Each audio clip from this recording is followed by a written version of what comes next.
Welcome, my family. Before we jump in, make sure to like, subscribe, and share this video with your friends and family. I'd also love to know, where are you watching from and what time is it there? Please hype me on YouTube. Thanks. My husband had been practicing my voice for months. Even now, recounting it, the memory feels textured, like touching the underside of a rug and finding something stitched there that you were never meant to see. My name is Lena Ridge, and the nights inside our house at 41 Brook Hollow Lane, Salem, Massachusetts always carried a faint smell of damp plaster and warm dust. The kind of scent old houses keep tucked into their beams. I used to find it comforting, homey even. Now the smell makes my stomach tighten. It brings me back to the night everything changed. On May 12, 2024, I woke at 3:11 a.m. to the soft murmur of my own voice drifting down the hallway.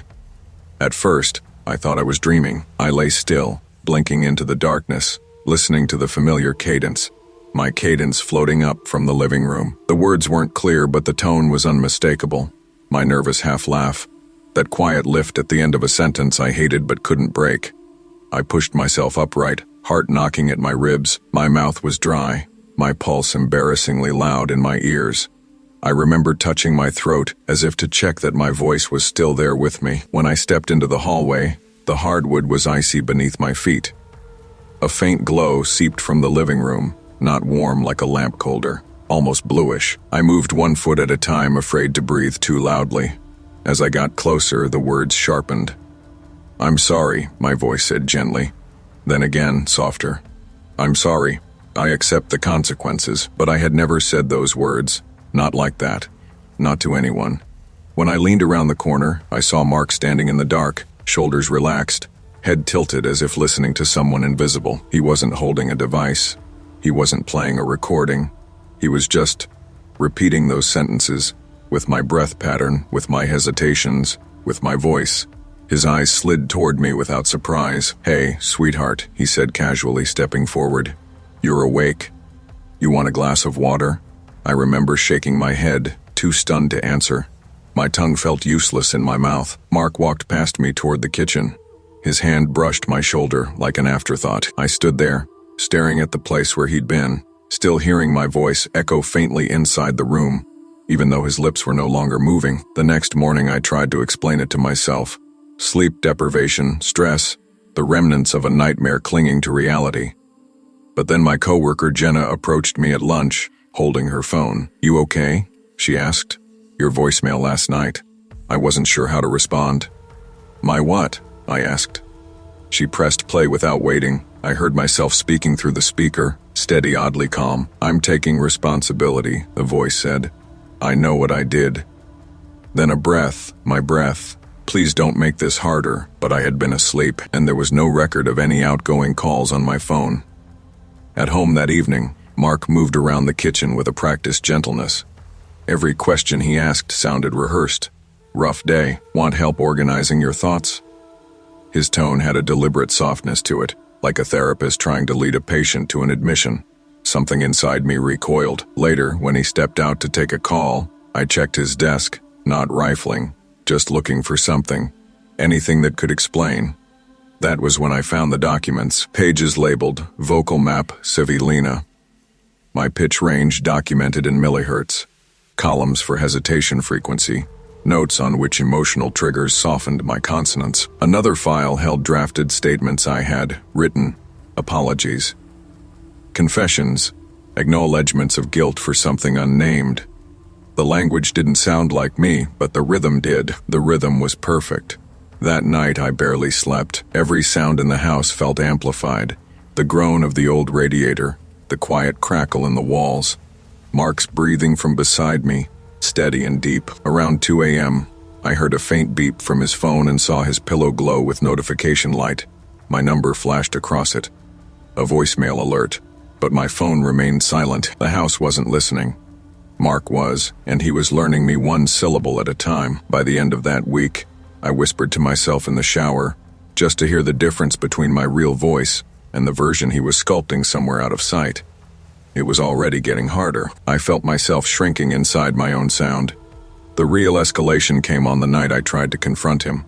When I told him I'd found the folders, he didn't deny it. He didn't even look surprised. He simply reached into the drawer beside him, pressed play on a file, and let a new recording spill into the room. My voice, this wasn't Mark's fault. The edges were clean, too clean. He watched me with an expression I'd never seen before. Not angry, not guilty. Evaluating, as though he were studying an actor who hadn't quite hit her mark, and that was when I realized he wasn't replacing my voice. He was rehearsing my disappearance. The day after that confrontation, something inside me shifted. Fear didn't sit in my chest anymore. It pooled in my stomach, heavy and cold, slowing my movements the way sedatives slow reflexes. I became hyper-aware of every sound Mark made, footsteps in the hallway, the whir of his phone unlocking, the low hum of him muttering something under his breath when he thought I was out of earshot. Sometimes I would catch fragments, my phrasing, my inflections, carried not by my throat but by his. At work, 2 colleagues pulled me aside. "You okay, Lena?" they asked gently. "Your messages last night were intense." I didn't argue. I didn't ask to hear them. I could already guess what they sounded like. By then, even my own breathing felt unreliable. Every inhale, every shaky exhale had an echo in my memory, an echo Mark had practiced. I would lie awake late into the night rehearsing simple sentences aloud, trying to remind myself how I sounded, but my voice wavered with uncertainty. One evening, while Mark was showering, I opened the folder on his laptop labeled Outcomes. Inside were flowcharts, arrows branching from statements in my voice to predicted responses from coworkers, neighbors, even the police. Under one chart was a note in his handwriting, tone softens under accusation. Press guilt narrative. Another page read, if asked directly, pivot to concern for mental health. Use, she's been confused lately. My throat tightened. A tremor moved through my knees. He wasn't just mimicking my voice. He was constructing a version of me that could be believed more easily than the real one. A version that made me unstable, volatile, responsible. The steam from the shower drifted down the hallway. I closed the laptop quietly, forced my breathing to stay steady, and walked back to the kitchen before he emerged. "Everything okay?" he asked, towel around his neck. "Fine," I said. The lie felt brittle. That night I slept lightly, waking every time Mark turned in bed. At 3:17 a.m., I heard a faint vibration. I sat up, heart pounding, and watched as Mark reached for his phone. The screen lit his face from below, making his expression look hollow and theatrical. My number glowed on the display. Another voicemail. "Who is that?" I whispered. He looked at me with something like pity. "Lena, do you remember calling?" I didn't respond. Something inside me cracked then, not loudly, but quietly, like an icicle breaking under its own weight. I planned my escape the next morning, moving slowly, deliberately, pretending nothing was wrong. But inside, every nerve felt flayed open. I washed dishes just to mask the sound of my hands shaking. I folded laundry while memorizing which windows stuck least. I checked the battery level on my car fob 3 times without letting myself look frantic. I waited until twilight when the house dimmed and Mark usually stepped outside to check the mailbox. As soon as I heard the door close, I grabbed my bag from the hall closet, slipped through the back door, and started down the driveway. But Mark was faster than I expected. "Lena." The voice that called after me was mine, not close, but practiced, smooth, controlled. I froze, my breath snagged in my throat. "Lena, wait, you're confused. Let me help you think clearly." My voice again, perfectly modulated. Free of the tremor currently shaking my ribs, I turned. Mark stood under the streetlight, face shadowed, mouth barely moving as he echoed my words. Every phrase sounded like a plea I had never made but could easily have. In the stillness of the cul-de-sac, my voice carried further than his voice ever could. I ran, keys clenched in my fist, lungs burning, gravel shifting under my boots. Behind me, my voice kept calling soft, coaxing, heartbreakingly patient. 2 hours later, I was in a motel room 20 miles away. My hands still trembling as I locked the door with both the bolt and the chain. The fluorescent lights buzzed overhead, flickering occasionally like they were short on breath. I lay on the stiff mattress listening for any sound that resembled my own voice. I moved 2 towns away the following week. A basement apartment with thick walls and no smart devices. I changed my number, changed my routes, change the rhythm of my speech when ordering coffee or asking for directions. Even so, the fear followed. It traveled lightly, riding inside pauses and distorting familiar phrases. Now, every night before bed, I switch off my phone entirely. I check the locks twice, sometimes 3 times. The silence feels safe.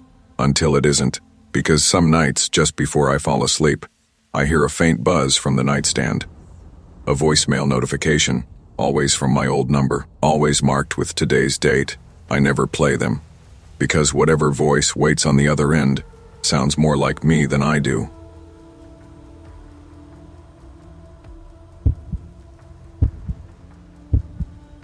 I was 40 when I learned my own voice could turn against me.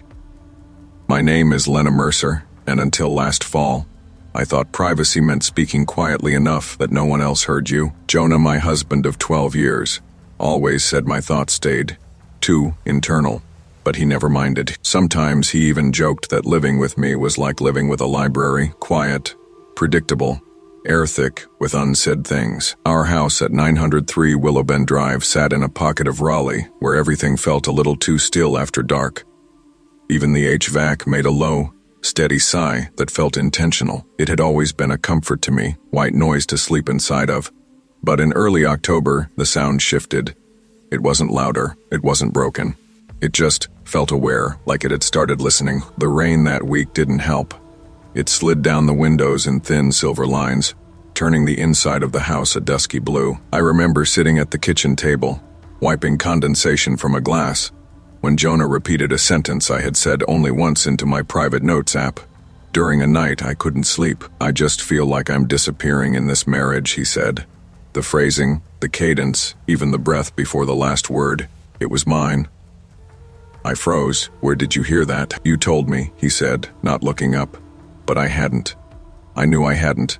Something in the room tightened, like the air contracted around us.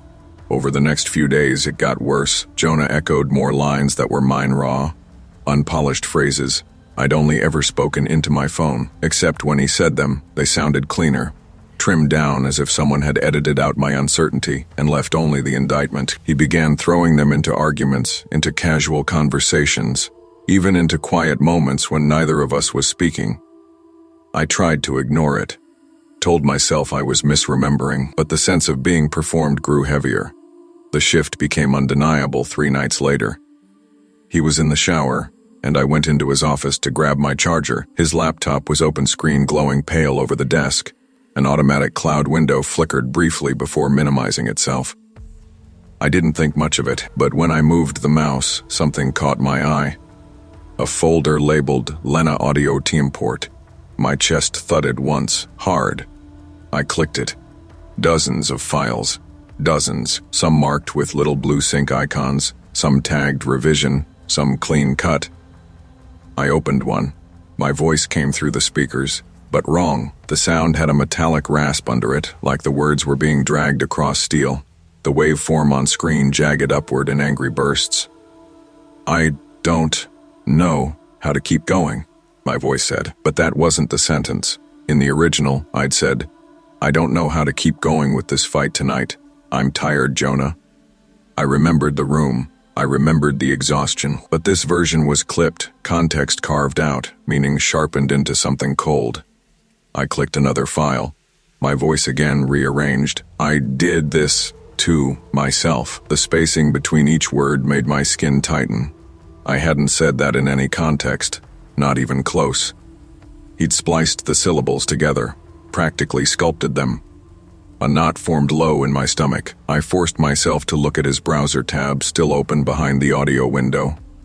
Search history, life insurance payout clauses, self-inflicted death, spousal, incapacitation documentation requirements, how to obtain power of attorney without spouse present. The cold that washed over me felt structural, like something in my bones had been replaced. Then, I heard the shower stop upstairs. The pipes groaned. Footsteps. I backed out of the chair just as Jonah appeared in the doorway, hair dripping, steam curling around him. Why are you touching my work? He asked. Soft. Too soft. I couldn't speak. His eyes flicked to the screen, then back to me. No anger. Just calculation. Lena, he murmured. You know better. Something inside me snapped. I ran down the hall, through the kitchen, barefoot out the back door into wet air that tasted like metal and pine. The grass soaked my feet. I didn't stop until I was in my car, lungs burning, fingers shaking as I turned the key. I didn't look back. The first motel smelled faintly of bleach and old carpet, the kind of place meant for passing through, not surviving in. I kept the lights on. The hum of the air conditioner filled the room, but it didn't soothe me. It felt like interference masking another frequency underneath. For 2 days, I didn't open my laptop. I lived off vending machine snacks, wrote my finances on napkins, and tried to make a plan. But by day 3, I needed to check my bank account. I told myself it was safe public Wi-Fi. No reason for Jonah to know where I was. I opened the laptop. The moment it connected, a small cloud sync icon spun in the upper corner. A simple blue circle rotating. My breath hitched.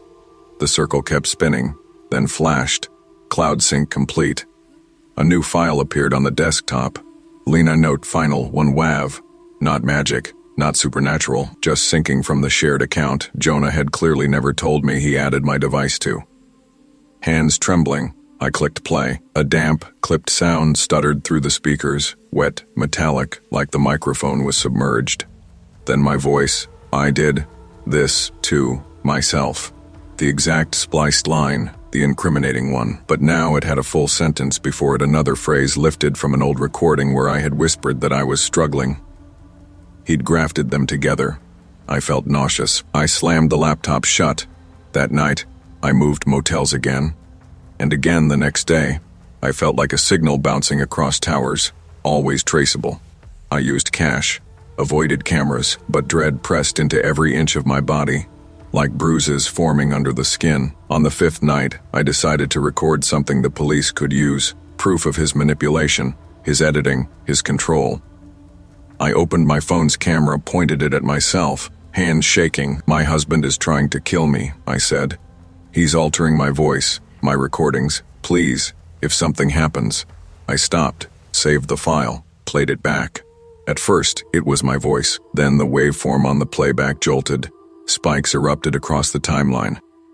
My words rearranged themselves mid-sentence, glitching with a harsh metallic crackle. My husband tried to help me. My mouth went dry. My pulse slammed through my wrists. He wasn't just editing old files, he was altering live input. My device, my account, my voice in real time. A rat, remote access. He was watching the screen. My throat tightened. I shut the phone, pushed it under the pillow, and backed away like it might bite. The air felt electrically charged, buzzing faintly. A low murmur of static crawled from the vents. I didn't sleep. I paced until dawn. By morning, a new file was waiting on the laptop. Even though I hadn't opened it, the desktop pulsed with a single icon, Lena Accident 2 Draft D2. Wave. I clicked it because terror has a gravity of its own. A hiss of interference spilled out. Then, I did this to myself. Then Jonah's voice, faintly under it, almost gentle. Lena, the documentation will make sense soon. I shut the laptop so hard it echoed. Now I move every night. I use burner phones. I sleep with a chair against the door. And still, each time I turn on a device, the little blue circle spins. Syncing, completing, finishing the story. Tonight, as I write this, the motel's air conditioner kicks on with a low, trembling rasp, like someone clearing their throat before speaking. My laptop, powered on only to take notes for the police, flashes once. A new file is downloading. The title appears letter by letter. Lena Death at Scene Final. WAV. The circle spins, and somewhere in the static underneath the HVAC's hum, I hear a new undertone, not a whisper, not a voice, a frequency shaped exactly like my name, growing clearer.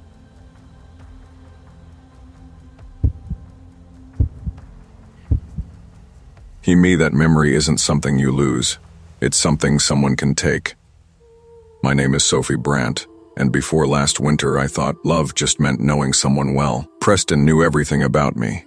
My sleep patterns, the way I organized grocery lists, how I paused before answering when I was anxious. I used to mistake that for intimacy. Now, when I think back to 214 West Briarwood Drive in Lexington, I remember how the house always felt curated, like a space prepared for an audience I never saw. Even the air felt arranged, symmetrical. Still, especially on February 9th, 2024, the night he corrected my recollection of the accident for the first time. It wasn't 9:40 a.m., Preston said gently. It was 9:15 a.m. You need to stay consistent. He said it the way he read recipes, slow and instructional. The kind of voice you follow without thinking. I tried to laugh, but the sound fell flat in our spotless kitchen. He slid a stapled packet across the table, its cover reading night of January 27 in bold. You made this? I asked. We made this, he corrected. Or we will. You just need practice. Practice rehearsal. Words that should have felt collaborative, but instead pressed against my ribs. At first the drill seemed harmless. Preston always had a meticulous streak. He timed my responses, noted where I hesitated. He told me memory was a muscle and mine was injured, that I kept warping details in ways that could hurt us. I didn't know what us's meant anymore. We'd barely spoken the night of the accident beyond, "Are you okay?" repeated like a mantra.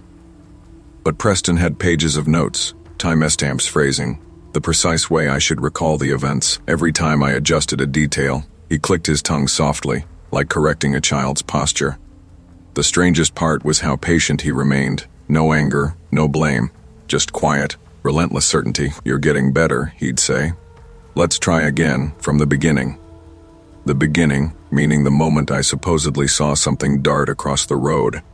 A shadow, he insisted. He even had diagrams, angles, distances, the approximate height of whatever it was I hit. It wasn't a person, he said every time my voice trembled. Sweetheart, you have to stop imagining that, but the dent on the bumper didn't match anything I had ever hit. Too sharp, too deliberate. Like something struck us, not the other way around. And the dark stain on the entry rug, which he claimed was old oil from his work boots, had a smell that wasn't oil at all. Something metallic, sour, almost like rust and wet pennies. One night, when Preston stepped into the garage to organize the evidence, I slipped into the laundry room and opened the waste bin. Beneath layers of dryer sheets and lint was a torn corner of a photograph. Just the edge of something blurred, the hint of a shoulder, maybe. When Preston called my name, I dropped the scrap as if it burned. Then came the recording. He queued it up on his tablet like it was a movie he was proud of. My voice filled the room flat, distant, nothing like me. I saw the shape at exactly 9:15 a.m. p.m. I did not see a person. It was an animal, the audiome said.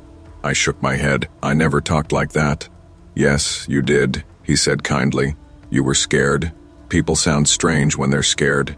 But I didn't remember giving any statement, and my voice in the clip didn't have the natural rhythm of speech.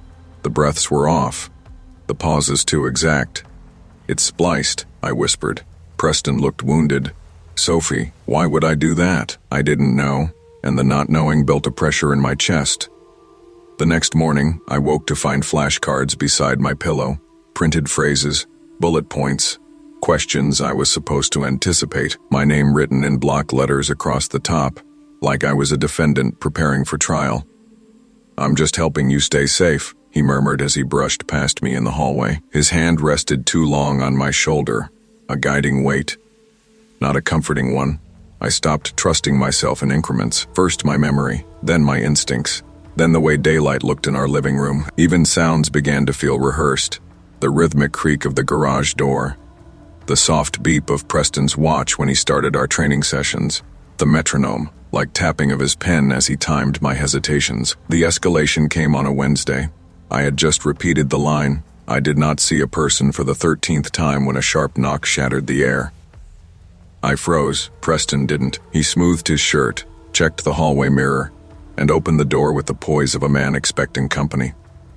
Officers, he said warmly, thank you for coming. My throat tightened as two detectives stepped inside. Sunlight streamed through the blinds in a cold, perfect line, landing directly on that dented bumper outside, as if nature itself wanted to expose something. Mrs. Brandt, the lead detective said, settling across from me. Tell me about the night of January 27. My mouth opened, and the first line of Preston's script came out, steady, confident, memorized, but I didn't know if any of it was true. The detective's pen scratched lightly across the page. the sound too gentle for what it was recording. I felt my pulse hammering in my wrists, a frantic tapping trapped under skin. Preston stood behind him, hands clasped, his expression quietly encouraging, like a coach signaling me through choreography. "Take your time," the detective said, though Preston's slight nod contradicted the invitation. I saw a shape in the road," I began, repeating the script. At exactly 9:15 a.m. p.m., my tongue felt wooden. Something in my voice cracked on the exactly. And Preston inhaled softly, a sound of warning wrapped in concern. The detective's gaze flicked briefly to him, barely perceptible, but enough to spark something bright and terrified inside me. If he noticed Preston's micro-corrections, he didn't comment. Instead, he leaned forward. "And the shape, was it an animal?" I knew the line. "Yes," I said. "An animal." But the moment the word left my mouth, another image rose, flashes, not memories, a smear of pale skin, a thud that felt too heavy, a whisper of breath before impact. Or maybe none of that happened. Maybe Preston was right. Maybe fear invented people out of shadows. My throat tightened. I felt Preston's hand hover subtly near my shoulder, his silent cue for alignment. The detective's pen paused. "Mrs. Brandt, did you get out of the car afterward?" "Yes," I answered before remembering the script said no. Preston's fingers twitched. No, I didn't. We stayed inside. The detective didn't move. He just watched me, his eyes narrowing slightly. Not in accusation, but in recognition. I hated that. Recognition meant he saw something in me I hadn't admitted. "We're following up," he said quietly, "because a local woman hasn't been seen since that night." A soft ringing filled my ears. My breath hitched. "She? What?" Preston stepped in. "Officer, that's upsetting her. Sophie's still recovering from trauma." That word, trauma, landed with a practiced weight. The detective closed his notebook. "We'll need a formal statement at the station." Preston nodded. "Of course. We'll prepare." Prepare after they left. The silence felt swollen, like the walls held their breath. Preston turned to me with a softness that made the room tilt. "You did well," he said. "But you slipped. Twice." "I'm not performing," I whispered. He tilted his head. "Aren't you?" That night, I dreamed of headlights cutting through fog. A pale arm. A scream swallowed before it formed. But when I woke, the images dissolved like vapor, leaving only dread behind. Preston had already set up the table script flashcards, a new page titled Questions They Might Ask. "Sophie," he said gently. "The truth is what you can repeat without contradicting yourself. Consistency is safety." "Safety from what?" He smiled. Slow and patient. "From consequences neither of us wants." I stared at the dent on the bumper through the window. Moonlight traced its outline, making it look almost fresh. Then something else caught my eye, a thin streak along the lower grille, too dark to be dirt. I stepped closer to the glass. "What's that?" "Old tar," Preston said. "It's red." He rested a hand on my back. "You're letting fear distort things again." I wanted to believe him. God, I wanted to believe him. But later, when he fell asleep, I crept to the garage. The air was cold and chemical, thick with the smell of solvent. The bumper's dent was sharper up close, the streak beneath it dry and flaked. I reached out. The texture was wrong, grainy, like dried paint or something else. Then I saw the rug in the entryway. The dark stain was larger than I remembered. I knelt and pressed my fingers to it. It crackled faintly, like old varnish. My stomach churned. Behind me, the light flicked on. "Sophie," Preston said softly, "why are you doing this to yourself?" I stood quickly. "What happened that night?" He shook his head with sympathetic disappointment. "Sweetheart, this is exactly why I've been helping you. You're confusing your fears with reality again." "No," I said. "I'm confused because nothing matches." His eyes hardened. Not much, but enough to feel like a shift in the floor beneath me. "You need rest," he murmured. "Tomorrow, we'll start earlier." I didn't sleep. I watched the window until dawn, waiting for something. Memory, clarity, courage to surface. Nothing did. By mid-morning, Preston stood by the door with my coat. "We need to visit the station. Say everything exactly as practiced. No improvising." My chest constricted. "I'm not ready." "You are," he said, brushing a wrinkle from my sleeve. "You've been ready." We stepped outside. Frost edged the driveway, delicate as handwriting. The bumper caught the light again. this time revealing a small circular chip I hadn't seen before. Like a ring mark, or the impression of something metal. My breath fogged the air. "Preston, did we hit someone?" His smile tightened. "Consistency, Sophie." When we arrived at the station, the detective led me to a quiet interview room. Pale walls, metal chair. A faint hum from a vent overhead. Preston waited outside, watching through the narrow window in the door. "Whenever you're ready," the detective said. I opened my mouth. The first line of the script surfaced automatically, but then, behind the detective, in a reflection on the darkened window, I saw the faintest outline, a shape, a figure, something like the ghost of a person leaning forward, as if listening. Or maybe it was just my mind fracturing under pressure. My voice shook. "Detective," I whispered. "Before I begin, can I ask you something?" He nodded. I stared at my hands. They didn't feel like mine. "What if the memory you've been practicing," I said slowly, "isn't the one you actually lived?" The detective's expression shifted: concern, curiosity, something else I couldn't name. Outside the glass, Preston lifted a hand in a small, rehearsed gesture. A cue, and suddenly, with chilling clarity, I understood. I no longer trusted the story he taught me. But I also no longer trusted the one inside my own head. I drew a breath, opened my mouth, and before any sound escaped, the room seemed to tilt, the light flickering once, as if the world itself hesitated to hear what I might say next.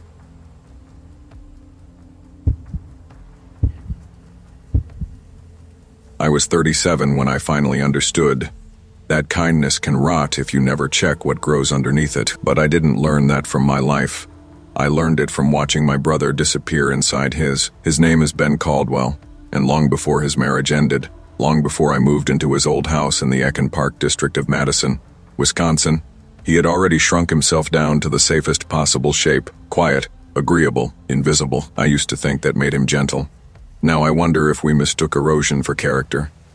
The house he left behind wasn't dramatic or eerie when I first arrived. It was small, slightly crooked, and sat close enough to the neighboring duplex that you could hear their dog shake its collar. Inside, everything smelled like dust, burning off a heater that hadn't been used since October, with an undercurrent of old soap lingering from when Ben still cleaned every Sunday. The kitchen bulb flickered, but not in a supernatural way.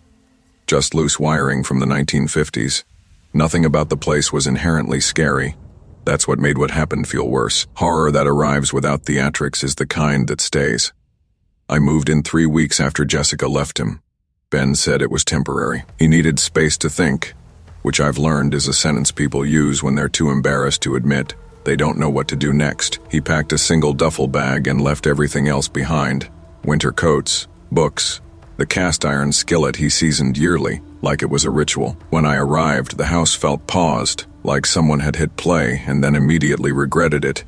For the first few days, I kept my focus small. Clean the bathroom, open the windows, organize the mail, normal things. But I kept drifting into memories of him. One in particular, the night I visited for dinner a few months before the breakup. It's the first time I saw the damage in real time. It was a Thursday. Cold enough that our coats steamed when we walked inside. Jessica greeted me at the door with that bright, polished tone she used when she was performing warmth, instead of feeling it. Behind her was a man I'd never met, Daniel, standing awkwardly near the dining table with a bottle of wine. She introduced him casually, as if he were a coworker dropping by. At the table, Jessica and Daniel chatted easily. Ben hovered. He refilled water glasses before they were empty. He checked the oven 3 separate times, even after Jessica said the chicken was done. When he brought ice to Daniel, the cubes clattered loudly against the glass. Ben froze, actually froze, like a person who expected consequences for noise. "Sorry," he whispered. "That was probably too much ice. I'll fix it."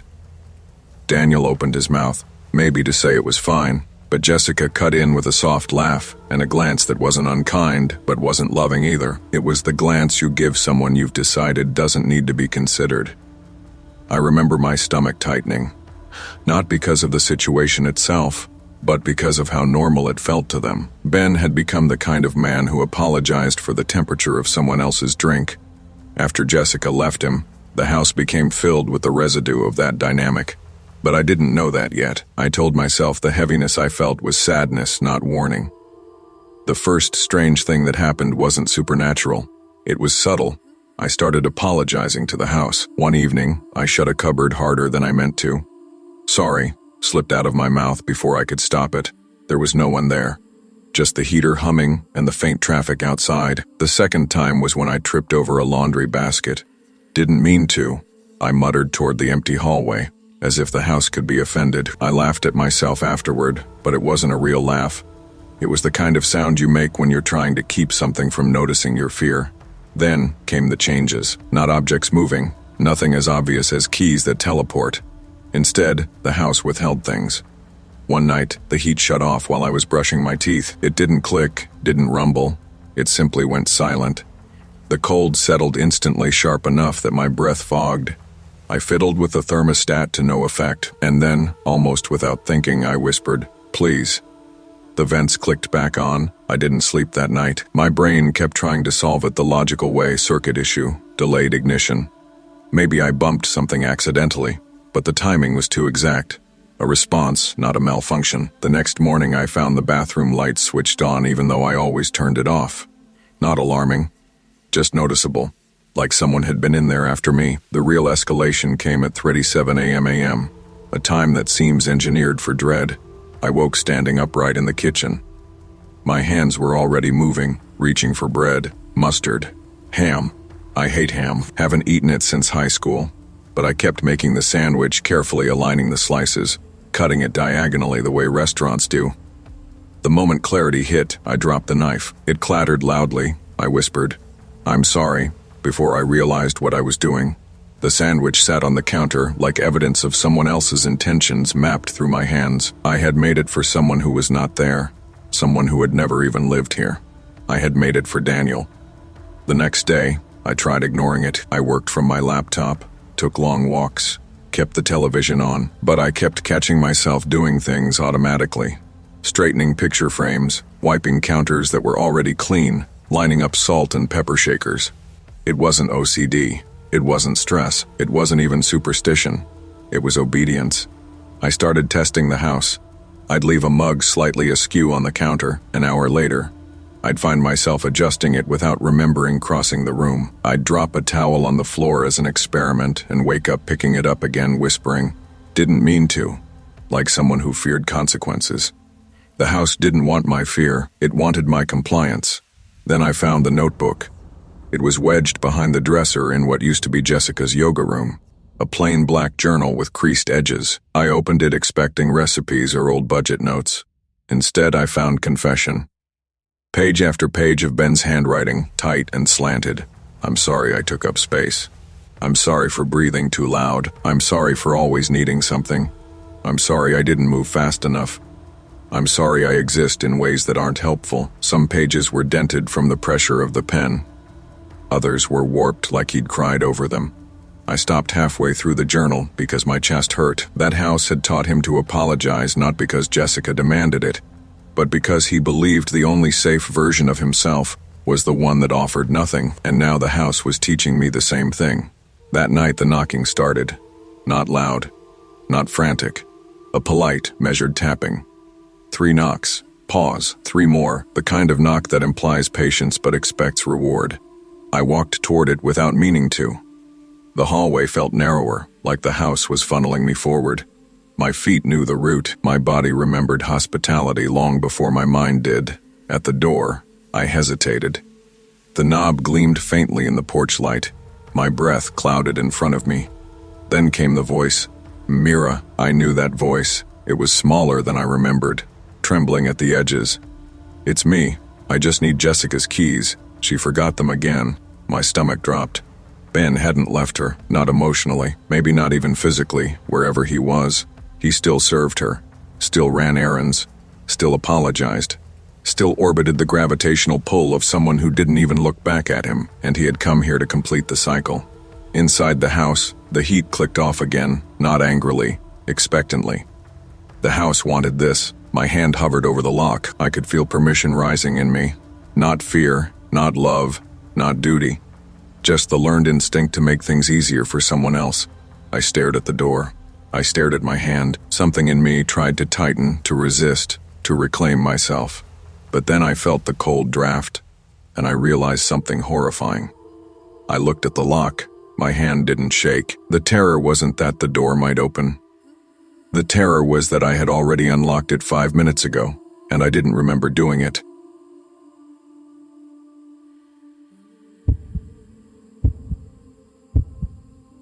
He decided silence made me easier to love. Even now, saying that sentence aloud feels absurd, like I'm confessing to a metaphor instead of a memory. But on January 28, 2024, standing in the muted morning light of our house at 733 Alderview Road, Missoula, Montana, the unease wasn't metaphor. It was physical, the kind of quiet that presses against your skin like a hand. Winter in Missoula always softened the world. Snow swallowed sound. Trees stood like frozen witnesses, and even the mountains looked subdued. But that morning the quiet inside our home felt swollen dense, as though the walls had inhaled and refused to exhale. I remember touching the hallway plaster, expecting to feel warmth from the vents. Instead, it felt cool. Too cool. Like the wall itself was listening. Evan noticed me noticing. "You okay?" he asked, his voice soft in that careful way he used when he wanted to steer me toward a particular emotional landing. "Yeah," I said. "Just feels quiet today." He smiled, almost relieved. "Stillness is good for you, Marina. Helps your mind slow down." I nodded because that was easier. It had become easier than anything else lately. It started so small. A few weeks before that day, Evan began asking me to talk slower. At first it was playful.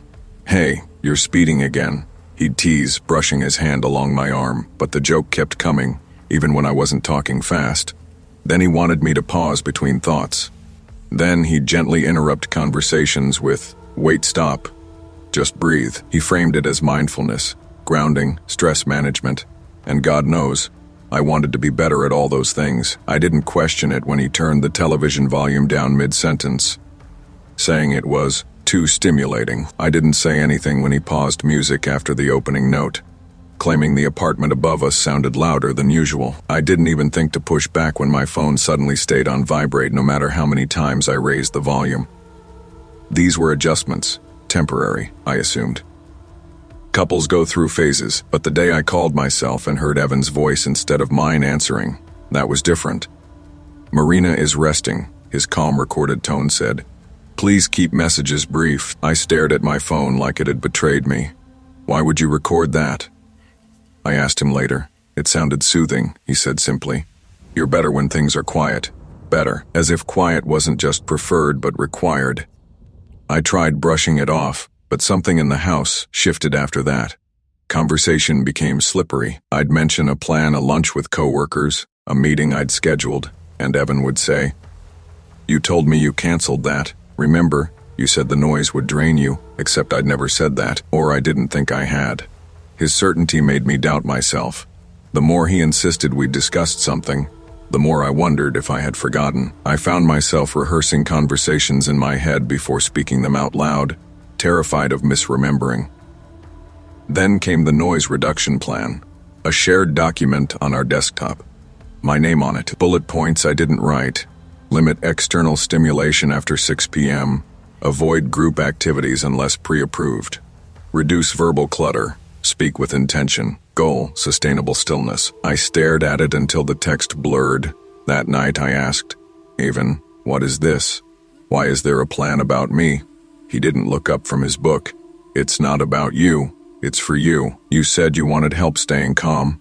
"I didn't." "You did," he said gently. "You don't remember because talking about it stressed you out." His calmness had a gravitational pull. It made me question my own reactions, my memory, my sanity. I let the conversation die. Then the house itself began to feel different. One evening, as I bent to pick up laundry, I heard a faint dullness in the wall, like fabric backed against something thick. When I pulled back the corner of our bedroom curtain, I saw them, soundproof panels, neatly tucked behind the drapes. Not installed yet, just waiting. My stomach twitched. I checked the closet, more panels. I checked the hallway, heavy blackout curtains still folded in their packaging, ordered under my name. That night, while Evan showered, I searched his desk drawer and found a receipt for industrial earplugs, sizes marked specifically for me. And suddenly, the quiet wasn't just happening around me, it was being built, constructed, engineered. The next morning, Evan placed a warm hand behind my neck. "I just want you peaceful, Marina. Your voice gets in the way." Something in me jolted, a soft warning bell, small but shrill. That night, he unplugged the router, took my phone, closed the bedroom door with a padded thud. The silence was absolute, and for the first time, silence felt violent. I barely slept. The quiet pressed against me, thick and viscous, like I was submerged in something not meant for lungs. I lay awake until the dark stretched thin and brittle, my heartbeat pounding in my ears, one of the only sounds left to me. At some point, I realized Evan had taken my car keys too. He wanted me contained. He wanted me removed from the world. When dawn finally smeared light across the snow outside, I moved slowly at first, listening for him in the hallway. Silence again, but this time it felt watchful, directional. I crept into the bathroom, locked the door, and forced the small window open. The frame groaned softly. Even that made me flinch. When the glass fractured beneath my elbow, it sounded impossibly loud. Pain flared sharp, bright, but so did relief. Noise, real noise. I climbed out barefoot into the snow, each step sending a shock through my body. The cold burned. It felt like punishment and salvation in equal measure. I ran until I reached the street, until I heard cars, until the world felt alive again. People existed. Engines revved. Dogs barked. Airplanes droned in the sky.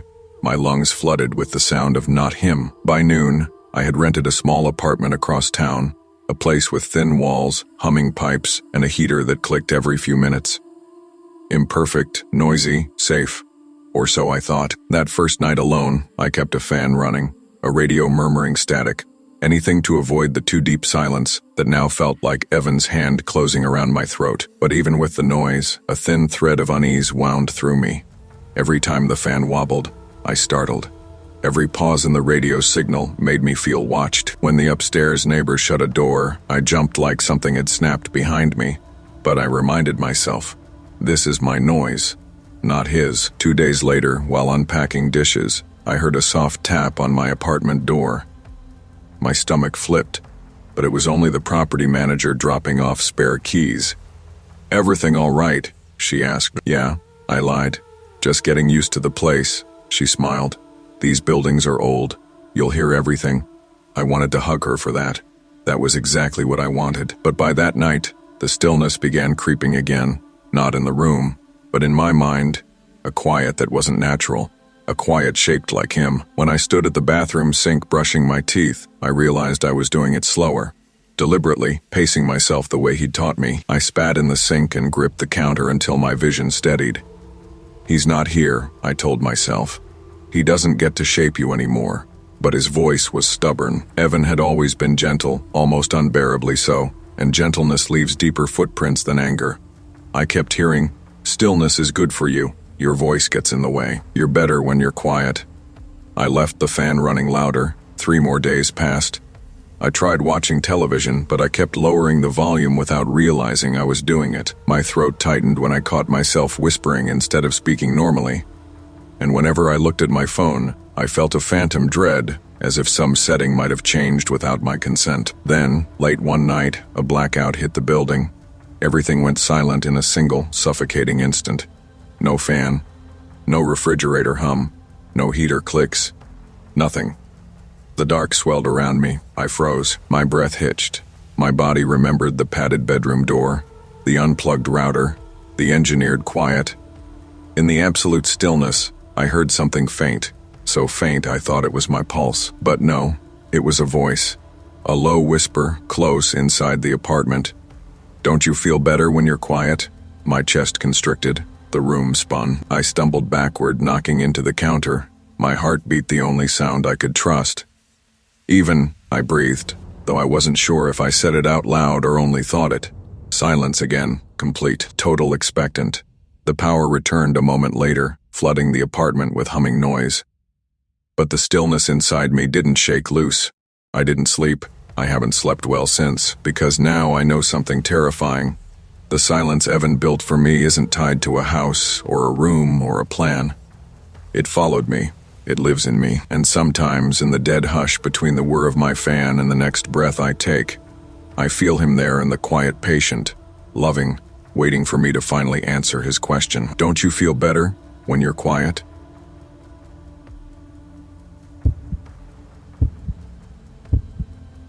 The sentence still lives in my bones, though at the time it didn't feel like a revelation, more like a small misalignment.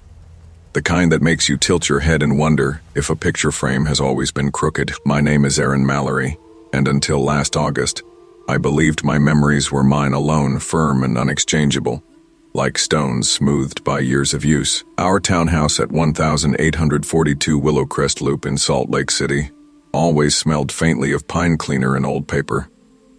Daniel said those scents made the place feel structured. I used to think it was comforting. Now I think it was a warning.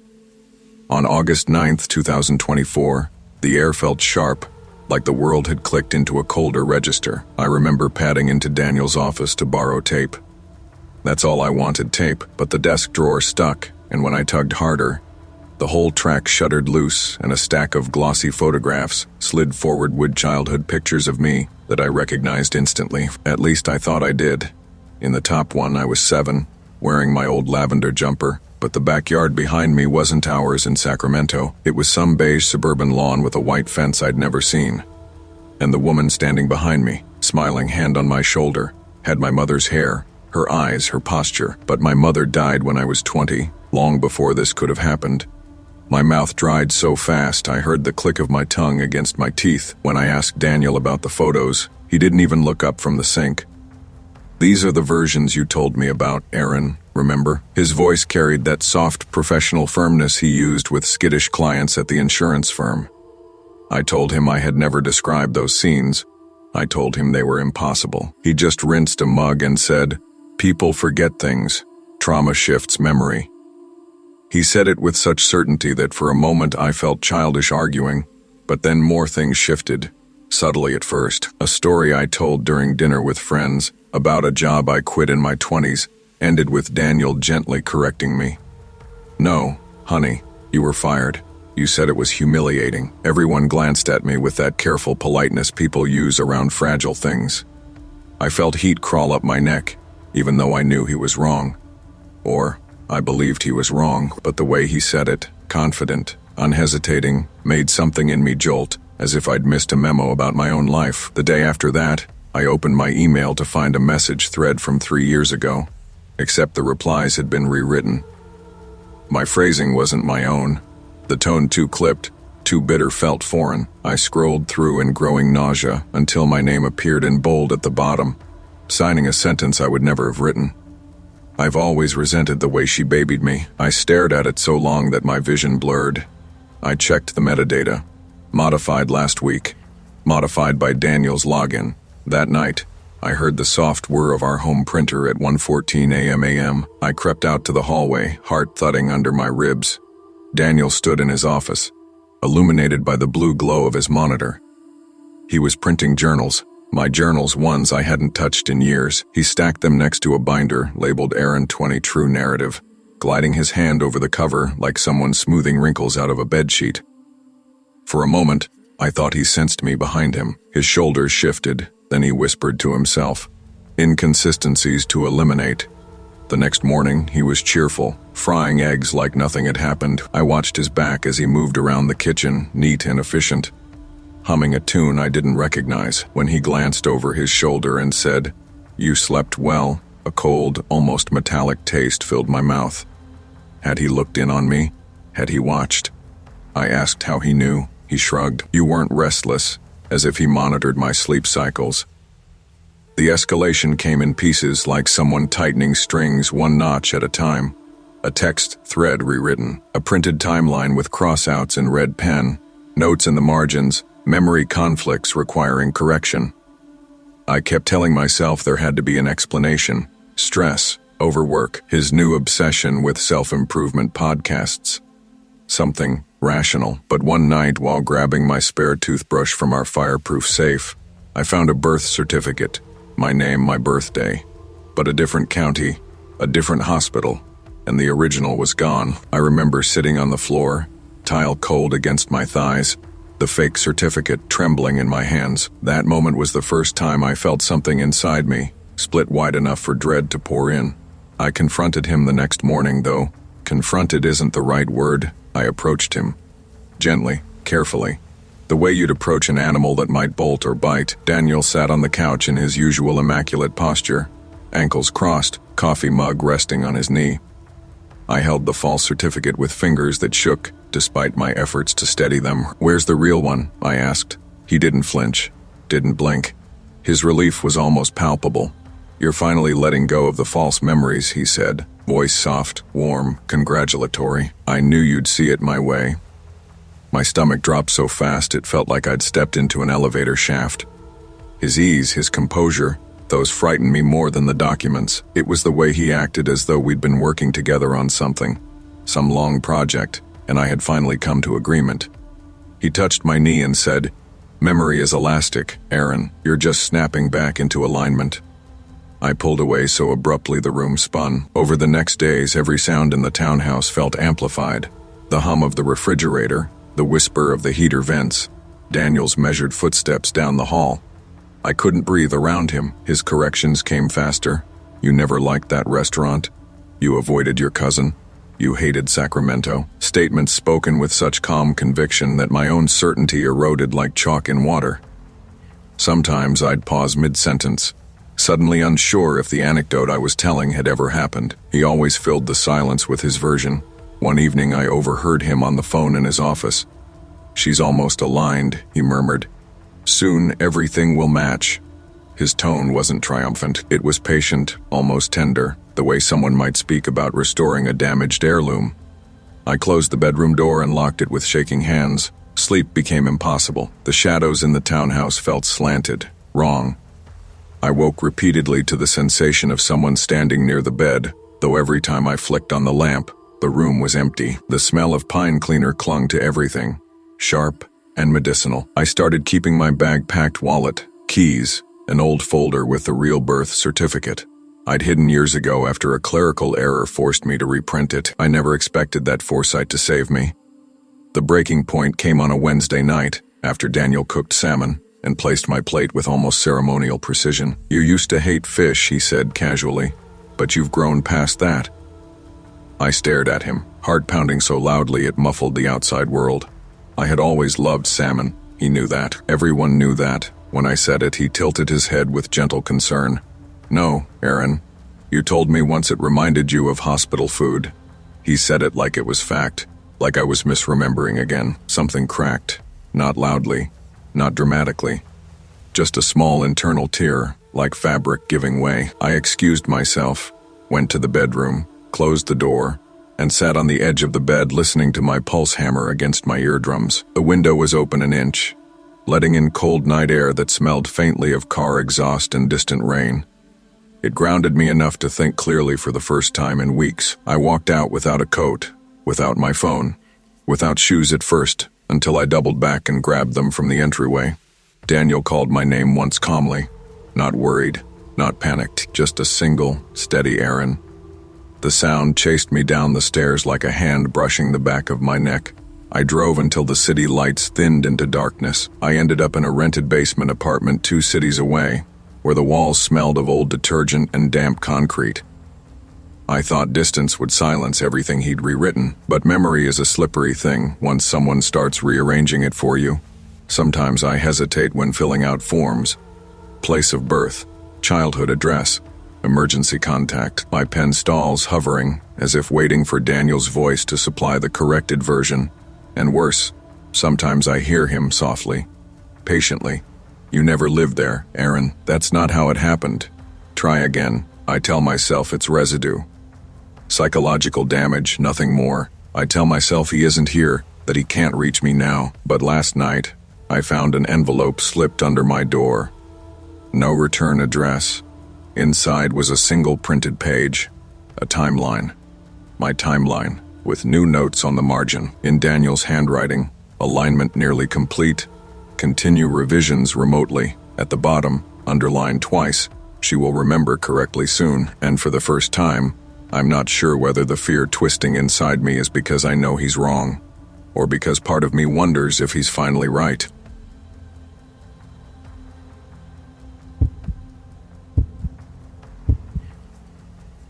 I was 41 when I learned that exhaustion can be manufactured. My name is Rachel Hale, and for most of my life I believed burnout was something a woman earned through ambition, through balancing too much and sleeping too little, not something someone else could design for you. Our house at 1198 Meadowpine Loop, Portland, Oregon always felt dim even on bright mornings, like the windows had grown tired of trying. Some days the air smelled faintly of wet cedar and something metallic, like old coins left in a warm palm. And on September 4th, 2023, my husband, Evan, paused beside my coffee mug and said, "Your supervisor's going to email you today. You'll feel overwhelmed. Just breathe." His tone was soft, practiced, almost affectionate. He was right down to the phrasing of the email. I laughed then. I didn't now. The next week he predicted a migraine. Then the small tremor in my hand I'd chalked up to too much caffeine.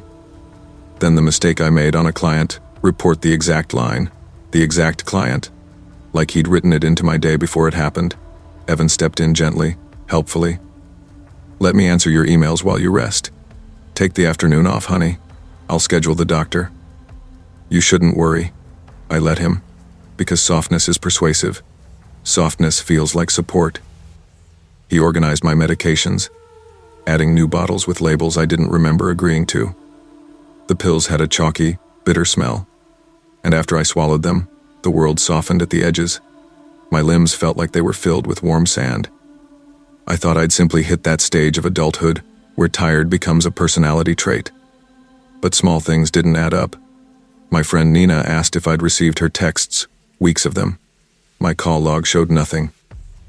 Evan glanced over my shoulder and said, "Stress affects memory, Rach," with a little frown that somehow made me feel guilty for questioning him.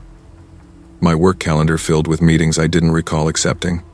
My supervisor asked if things were stable at home. I didn't have language for what felt unstable. At night, when the meds blurred the world, I lay in bed listening to Evan brush his teeth with the bathroom door slightly open, humming a song I didn't recognize. It was steady, slow, almost rhythmic, like something meant to soothe a frightened animal. I would wake in the morning with the taste of mint lingering in my nose, and the sense that hours had vanished. One night, unable to sleep through the medicated fog, I padded downstairs to stream a movie. Evan had left his laptop open on the counter, the screen casting a cold glow over the kitchen tile. I nudged the mouse. A draft email sat open, addressed to an elder law attorney. The subject line read, "Power of attorney, medical decline documentation." The room sharpened around me. In the body of the email, Evan had written about episodes I'd never had. Dissociation, confusion, inability to manage finances. Attached was a file titled, Triggers, R.H.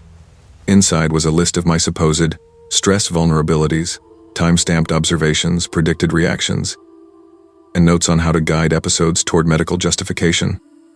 My throat tightened as I read. It was a blueprint, not of my life, of my decline. A second draft email to my doctor asked for medication adjustments, for safety, citing symptoms I'd never shown. The edges of my vision dimmed, but not from medication. This was fear, sharp and electric. For a long moment, I just stood there, the laptop's light painting my fingers blue. Outside, rain tapped the dining room window, slow and even, like someone knocking from far away. I closed the laptop carefully, too carefully, like it might make a sound that would betray me. The next morning, I gathered everything: screenshots, saved drafts, backups of deleted messages I managed to restore from my cloud. My hands shook so badly I could barely hold my phone.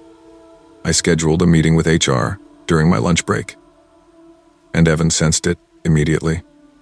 He watched me tie my hair back, watched me put on a blazer I hadn't worn in months. "You're making a mistake," he murmured, his voice trembling in a way that used to signal love. "Let me come with you. You're not well." I looked at him and felt something inside me harden. Not courage, not clarity, just a thin, bitter refusal to keep shrinking. "No." He froze, as if I'd ruined a scene he'd rehearsed. "At HR, I explained everything, my voice low, shaky, but steadying as I walked through the evidence. Midway through, Evan appeared in the doorway, breathless, insisting I was unstable, insisting he needed to be present. For the first time in months, someone stood between us. HR closed the door on him. By evening, I had packed a bag. The air outside tasted cold and honest. But as I drove away, my phone buzzed with a reminder. Take evening dose. Stay consistent. E. I hadn't said it. And the exhaustion, the deep, sinking heaviness rolled over me like muscle memory, as if he'd trained my body to obey, even when I wasn't his anymore. I moved into a rented basement apartment in Northwest Portland, a narrow, slightly damp space with low ceilings and a lingering smell of dust and lemon cleaner. The lights hummed faintly, and the heater clanked like something shifting in its sleep. It wasn't home, but it was mine. At least, I told myself it was. For the first few days, I floated between alertness and fog. My body felt like it was waiting for instructions I wouldn't give it. I tried going without the pills entirely, but the first night my hands shook so hard I couldn't hold a glass of water. Withdrawal or conditioning, I didn't know. Both felt possible. Both felt like traps. I told myself I was safe now, but safety is a feeling, not a fact. And mine flickered like a loose bulb. Small things started happening in that apartment. My phone sent me reminders I didn't create. Hydrate. Deep breaths. Avoid stimulation. One night, at 2:11 a.m., a new alert appeared. Document symptoms. No name attached. No app listed. Just the instruction. The same wording Evan used. I powered the phone off. In the morning, it had turned itself back on. At work, people spoke gently to me, the way you speak to someone grieving. My supervisor pulled me aside and said, "Your husband called last week. He was worried." She said it like concern was a kind of love. I didn't have the energy to explain the difference. On the 5th day, I woke to find my laptop open on my chest, camera light on, a half-written document titled Symptom Log. Day 2 waiting for me. Bullet points I hadn't typed described: fatigue, emotional volatility, and unprovoked anxiety. My skin prickled. I lived alone. My door had been locked. I checked the apartment twice, pressing my ear to the walls, listening for breath or movement. Nothing. Still, the log continued to update over the next hours, like it was filling itself in. I bought new locks. I changed passwords. I reset every device to factory settings. And that night, when the heaviness hit me, again slow, creeping, obedient, I sank to the floor beside my bed, pressing my forehead to the carpet, trying to breathe past the fear that none of this was psychological, that some part of me had been rewired to respond to cues I could no longer see. Then came the voicemail. The number was blocked. The message was short. My own voice. "I'm feeling confused today. Dizzy. Hard to focus." 30 seconds of manufactured confession. Then Evan's voice, faint behind mine. "Good. Keep going." I dropped the phone. My knees buckled. I sat on the edge of the tub with the shower running so the steam fogged the mirror. I didn't look at my reflection. I wasn't sure which version of me I'd see. I went to the police the next morning. The officer listened kindly, nodding. But the moment I mentioned altered medication and fabricated symptoms, her expression dimmed into the polite neutrality of disbelief. "Do you have proof?" she asked. And I did, just not the kind anyone wanted to call evidence. Not the kind that fits into forms. She recommended I rest. Rest. The word made something cold unfurl in my spine. Back in the apartment, I unplugged everything. Laptop, phone, router. I pulled the batteries out of the smoke detector. I sat on the floor in silence, waiting for the heaviness to fade. It didn't. Near midnight, a soft knocking echoed through the vent's 3 slow taps, like someone testing the hollow of a wall. I pressed my hand to the metal grate. Warm air drifted through, carrying a faint scent of mint toothpaste. I whispered, "Evan," before I could stop myself. "I'm wearing nout." Silence, Then my phone powered off, battery removed, buzzed in the kitchen drawer. I ran to it, breath shaking. The screen was dark, but a notification pulsed faintly through the black. New. Entry logged. Day 6. Compliance level improving.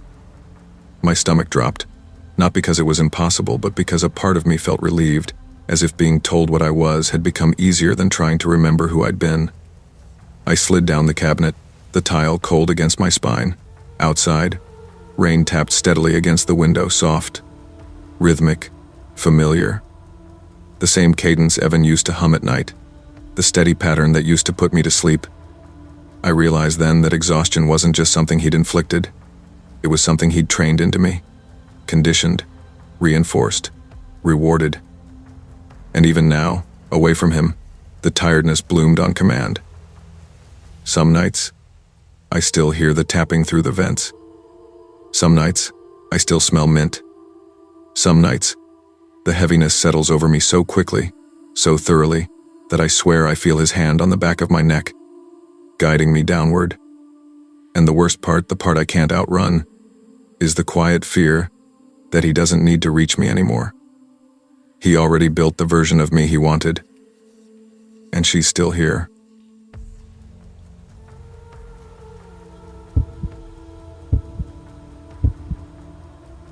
I learned privacy inside a marriage can rot quietly, the way fruit spoils beneath perfect skin. My name is Mara Ellison, and until last fall, I believed secrets only mattered when they were loud affairs, arguments, confessions that shook the walls. I never imagined the worst kind lived in silence, burrowed, catalogued. Our home, at 412 Sandpiper Ridge, Charleston, South Carolina, sat on a narrow street where the marsh air always smelled like salt and damp soil. My husband Caleb liked that the house absorbed sound. Peaceful, he called it. But sometimes the quiet felt staged, as if the rooms were waiting for something. The shift began in September. Small things. A question repeated with too much confidence. A comment completed before I finished speaking. One night, he corrected a story I told our friends down to the date, the color of my dress, even the song that was playing. Except he wasn't there when it happened. When I laughed it off, he smiled in that calm, practiced way of his and said, "You told me, sweetheart. Don't you remember?" But I hadn't. I knew I hadn't. Then came the night I couldn't ignore. A storm rolled in from the coast, thick and metallic, the kind that made the windows hum. I went into the guest room to grab extra blankets and found a folder on the bed, a thick, overstuffed binder I'd never seen. The front was unlabeled, but inside were printed pages, stapled neatly into sections. I expected tax documents, maybe old receipts. Instead, I saw my name at the top of every page. Ellison, Mara, comprehensive log. Revision, 6.4. The blood thudded behind my ears. The first page listed my habits: wake time, shower duration, breakfast patterns, and beneath that my moods, categorized, charted, interpreted. Next section: triggers, arguments, fatigue, hunger, tone of voice, each with a rating from minor to critical. Then came projected outcomes, what I was likely to do when stressed, afraid, confused, angry, how my responses could be redirected, which emotional scripts tended to calm me. None of this made sense. Caleb didn't work in psychology. He wasn't a therapist. He was an operations manager at a shipping company. But here, he had created something disturbingly precise. A user manual. About me. My hands shook as I turned the pages. The ink smelled fresh. The last section stopped me cold. Contingency. Plans. Version 2. If Mara becomes unpredictable. 1. Reduce her external communication. 2. Reinforce helpful memories. 3. Redirect her narrative toward stability. 4. If compliance fails, initiate phase silver. A note beside the final line read, "Only use after December. Must document thoroughly." I snapped the binder shut, heart hammering so loud I thought the walls might echo it. Behind me, floorboards whispered. I turned. Caleb stood in the doorway, rainwater glistening on his jacket, his expression unreadable. "You weren't supposed to see that," he said quietly. My throat constricted. "What is this, Caleb?" "It's nothing you need to worry about." His voice had that patient softness again, the one he used when telling servers his order or calming a skittish dog. "You've been overwhelmed lately. I'm just helping you keep track." "I didn't ask you to." "You didn't have to." He stepped forward. I stepped back instinctively, brushing against the bed. For a moment, neither of us breathed. Then he smiled, small, apologetic, almost tender. "Let me take that," he murmured, reaching for the binder. I slid past him, pulse racing, hair clinging to my neck. "I'm going for a walk." "It's storming," he said, not angry, just stating a fact. "I need air." His eyes narrowed by a fraction tiny, but enough for dread to bloom behind my ribs. "Don't be long," he said. "We have things to review tonight." The word, review, snapped something in me. I grabbed my keys and left. Rain soaked me instantly, warm and heavy, but I didn't stop walking until the house disappeared behind sheets of water. I didn't go back that night. Or the next. And that was when things truly began to unravel. I spent the first 2 nights at a motel off Highway 17, a place that smelled like mildew and old cologne. I slept with the lights on, the TV low enough to mask the silence but not loud enough to drown out my thoughts. Each time I shut my eyes, I saw those words again. If Mara becomes unpredictable. Phase Silver. What did that even mean? I didn't know, but I knew I couldn't call my sister, or friends, or co-workers. Caleb handled so much of our messaging group, chats, emails, even appointment confirmations. If he hadn't already reached out to them, he would soon. On the 3rd day, I bought a cheap phone from a gas station and debated whether to return home to pack. I needed clothes, medications, my passport, birth certificate. But dread prickled under my skin at the thought of stepping back inside that house. By dusk, I forced myself to try. The neighborhood looked unchanged, porch lights glowing, palm fronds rustling, marsh fog settling low. But our house felt wrong. Still, poised. Every blind was tightly shut. I pulled into the driveway, slowly. Caleb's car was gone. That should have given me relief. It didn't. Inside, the air smelled cleaned, too cleaned, like disinfectant layered over something else. Something metallic. The first thing I noticed was the binder. It sat on the dining table, closed, as if waiting for me. A note lay beside it. "We can fix this, but you need to cooperate. Please sit." See. I didn't move. Something shifted in the hall behind me, just a house settling. I told myself, but the noise slithered across my nerves.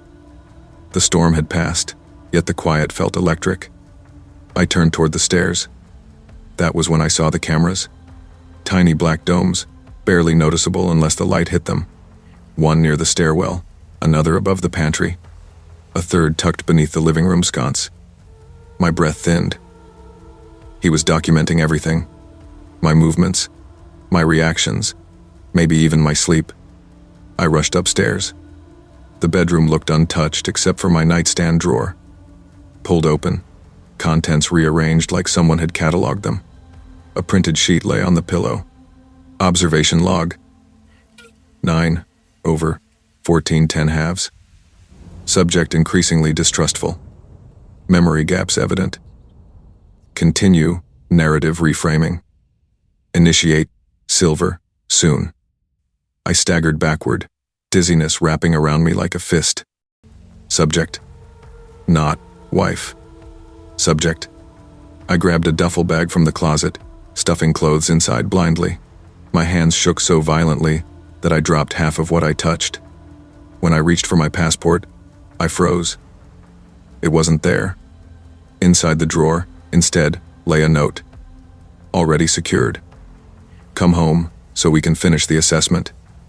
You're not well, Mara. I'm trying to help you." A floorboard groaned downstairs. He was back.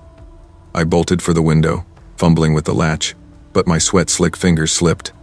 Footsteps ascended the staircase, slow, patient, measured. "Mara?" Caleb's voice floated upward, steady and composed. "Let's not make this harder." Harder for whom? I fought the latch again until it finally gave. The window screeched open. Humid air poured in. I climbed onto the ledge, heart battering my ribs. "Mara?" He called again, closer now.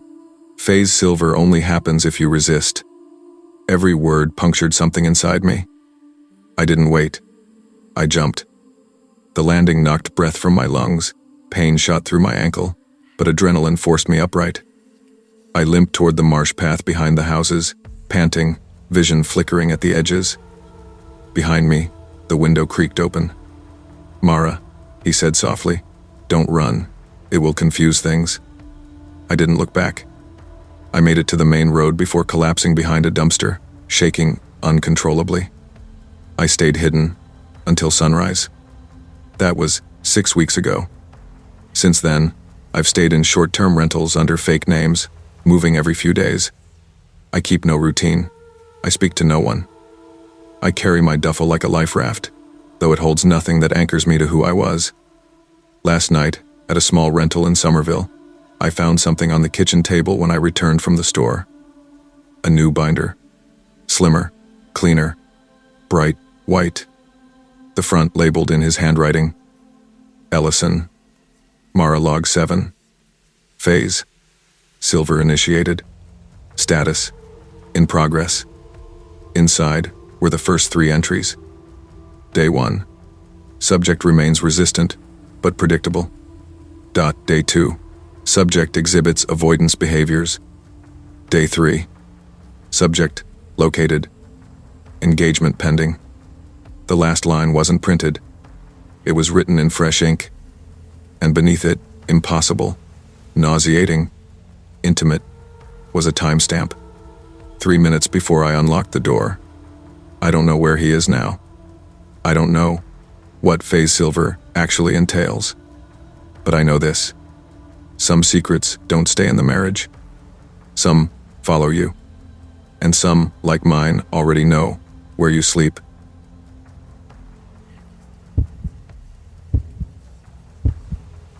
I was 40 when I learned my own voice could turn against me. But this isn't his story anymore. It's mine. My name is Lena Mercer, and I used to believe marriage meant trading vulnerabilities in good faith, trusting that the softer parts of yourself would be held, not weaponized. Our house at 903 Willow Bend Drive, Raleigh, North Carolina, was small, quiet, and comforting in a way that let sound travel too easily. At night, the walls seemed to breathe with us, expanding and contracting with every sigh, every whispered thought.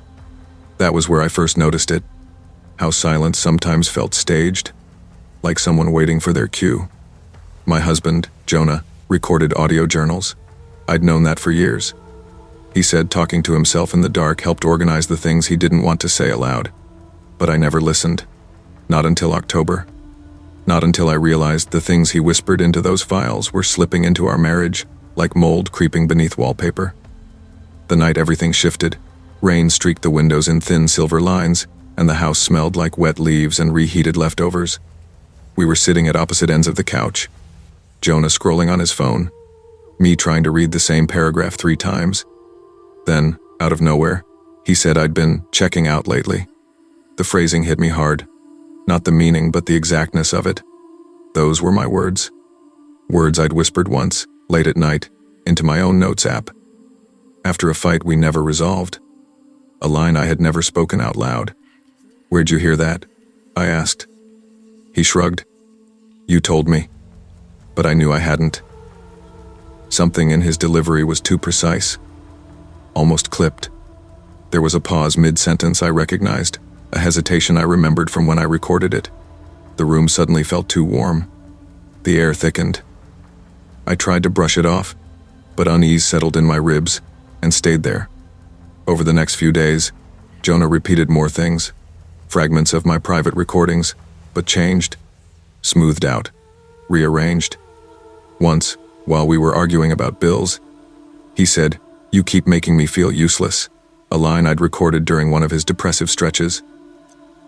But in my original version, there had been softness around it, regret, an explanation. In Jonah's voice, it landed like a verdict. Something was wrong. The next night, while he showered, I went to his office to grab my charger. I had no intention of snooping, but his laptop screen was on folder view, the glow splashing pale blue across the walls. I saw my name, Lena, voice, notes. The folder was locked, but the timestamps pulsed like warnings. The hairs on my arms lifted. For a second, the hum of the overhead fan sounded like someone whispering through a wall. I stepped closer. His audio journal folder was open. Dozens of files stared back at me, clipped, trimmed, edited. I clicked on one. His voice played, sounding hollow, like a confession given under duress, except it wasn't real. He'd taken pieces of sentences, stitching them into shapes that made him sound unstable, cornered, already unraveling. Then I found the one that made my stomach drop. In the original version, because I remembered it, I'd told him during an argument, "I feel like I want this to end. This fight." But the edited file cut everything after, "I feel like I want this to end." It left a void after it, a silence that swallowed intention, leaving something fatal instead of frustrated. My throat tightened. It felt like inhaling metal. Below the folder was his browser history, how to automate email sends, how to password lock drafts, how to schedule messages posthumously, search terms like lethal but undetectable poisons, and how long sedatives last in the bloodstream. The room seemed to shrink, walls inching inward. A low buzzing filled my ears, fear blooming behind my eyes in a hot, nauseating wave. I didn't know whether he planned to hurt himself or stage something far worse, but every detail pointed to someone shaping a narrative that ended with me alone, holding responsibility I never earned. Then I heard the bathroom door click open. Footsteps. Slow, deliberate. "Lena." His voice sounded too calm. I panicked. I closed windows, slid the chair back, but he was already in the doorway, damp hair dripping onto the floor, face unreadable. "What are you doing?" he asked softly. I couldn't speak. He looked past me at the monitor, then back at me. His expression didn't change, but something in his eyes did a tightening, a flicker that felt like recognition. Or satisfaction. "You shouldn't go through my projects," he whispered. The word projects twisted something deep in me. I brushed past him, heartbeat rattling against my ribs. I grabbed my coat, my bag, nothing else. The back door felt miles away, but I reached it, stumbling into the cold, wet air that smelled like asphalt and dying leaves. I didn't look back. I spent the first night in a motel off Capitol Boulevard, a place with buzzing lights and carpets that held the ghost of cigarette smoke. The bedspread was scratchy, too thin for October, but I kept every lamp on anyway. Darkness felt porous now, like if I let it close in too far, his voice would leak through the seams. I barely slept. Every time I drifted off, I heard the sound of a file opening, a soft digital click followed by my own breathing. But wrong. Sharper. Edited. Almost rehearsed. By morning, I had convinced myself to go back for my essentials. Not to confront him, just to grab clothes, documents, my medication. But when I drove past the house, my stomach twisted. His car was in the driveway. The blinds were lowered in every window. From the street, the house looked empty, listening. I didn't stop. Instead, I checked into another motel 2 towns over, then another the next night. I moved constantly, circling Raleigh like something hunted. I changed my number, blocked his family, blocked mutual friends, and still, every time my phone buzzed with an unknown number, my heart kicked like it was trying to escape. 2 nights later, I made the mistake of opening my laptop. A new audio file sat on the desktop. This top doe. Lena. Final. 2. Wave. I hadn't downloaded it. I hadn't connected to any shared folders. But the file was there, time-stamped that afternoon. My fingers trembled as I clicked play. At first, all I heard was breathing mine, unmistakably. Light, shaky, like I'd been crying. Then a whisper. "I don't know how much longer I can do this." I had said those words once, months earlier, in therapy, but in the file, they sounded like a confession. Then came Jonah's voice, low and steady. "Lena, please, just tell the truth." My breath caught. That line wasn't real. I had never recorded it. I had never heard him say it. But the tone, the cadence, it landed like something crafted, not spoken. My head throbbed. I paused the file and pressed both hands to my temples. I felt pulled in two directions. Part of me terrified he was tracking me. Another part terrified he wasn't, that I was slipping into the story he'd engineered. Losing my grip on what was original and what was edited. I shut the laptop, turned on the TV to drown the silence, but even the hum of the air conditioner sounded like static crackling around vowels I couldn't make out. As the days stretched, something inside me began to erode. I checked locks twice, then 4 times. I slept with a chair wedged under the door handle. I stopped using my name with motel clerks. Once, at a gas station off I-87, I flinched when a man asked me to repeat myself, afraid my voice might betray me before I even knew what I'd said. Then, last night, motel number 7, I woke to a sound I couldn't place. Not footsteps. Not a door. A soft digital chime, like a notification window opening. My laptop screen glowed on the table, though I'd powered it down hours earlier. A new file blinked at the center.